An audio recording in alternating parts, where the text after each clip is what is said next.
Именем Аллаха милостивого ко всем на этом свете и лишь к уверовавшим день суда. Мир вам и милость Аллаха. Хочу обратиться к сестрам, к современным сестрам, если можно так выразиться. Аллах Всевышний сотворил каждого человека изначально чистым, и в каждом человеке заложена склонность как к хорошему, так и плохому. Ответственность человека зависит от того, к чему из того он склонится больше. Это касается всех людей, за исключением пророков, мир им всем.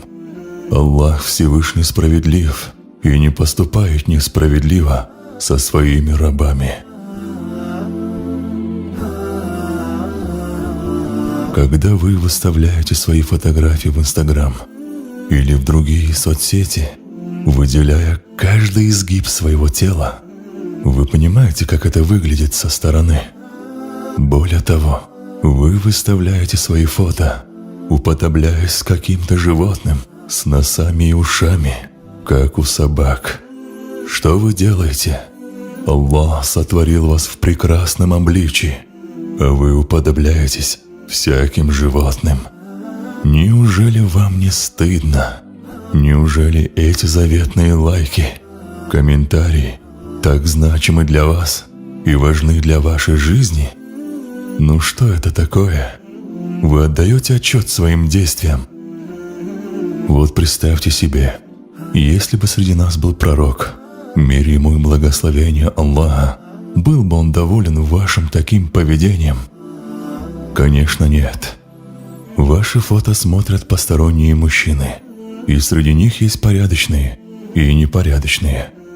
Разве порядочный мужчина захочет строить серьезные отношения с девушкой, которая выставляет себя на показ для всех и этим самым делая для себя сомнительную репутацию, потеряв стыд, и все это ради каких-то ничтожных лайков?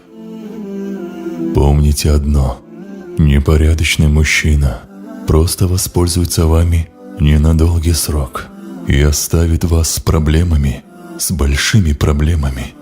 И в этом виноваты будете вы. Да, только вы. Спросите, почему? Да все потому, что лично вы сами так низко оценили себя. Вы позиционируете себя неподобающим образом, и вы после этого надеетесь на благой исход? Разве может быть благо в том, где есть греховное? Конечно, нет. Подумайте, сестры, и не будьте жертвами какого-то невежды, и исправьте свое положение перед Господом, пока вы окончательно не загубили себя и свою жизнь. Сестра моя, нет на свете ничего, ради чего стоило бы гореть в аду.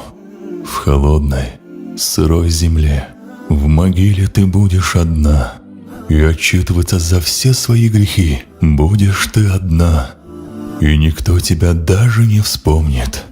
И те мужчины, ради которых ты так старалась. Пренебрегая всем этим, будучи обманутой, ты даже не понимаешь, в каком жалком и тягчайшем положении ты находишься, всячески потыкая своим желаниям и страстям. И знай, смерть не спрашивает нас, она приходит неожиданно, в тот момент, когда мы больше всего не ждали ее. Она неизбежна. Сестра, услышь меня и вними мои слова. Я прошу тебя, покройся ради Господа твоего, который сотворил тебя и предопределил тебе удел, который обеспечивает тебя всем, несмотря на твои грехи. Вот смотри, приведу пример. Аллах наделил тебя здоровьем, детьми, родителями, пропитанием, имуществом, богатством.